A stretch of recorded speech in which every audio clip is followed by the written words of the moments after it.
between now and springtime.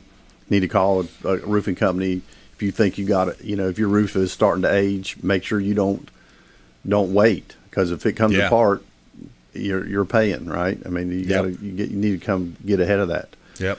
So, one of our neighbors is dealing with some of that right now, and I hear like it's going into the drywall. So it's like once it's a leak, it's like going into everything, right? Yeah, and it's been leaking for a while. If it gets down that far, I mean, your plywood on your roof actually soaks up some of that moisture until it finally is so wet that it starts leaking through. So once it gets to the piece of drywall in your house, it's been leaking for months, right? And you just didn't know because you didn't have anybody come look at your house. Yep. And Suncoast, you will go take a look at people's roofs as well? Yeah. We'll come right on out there and look at it. It doesn't cost you anything, and if there's repairs to be done, we'll give you a quote. Hey, here's what you need to do to fix this one spot, so that your whole roof doesn't fail.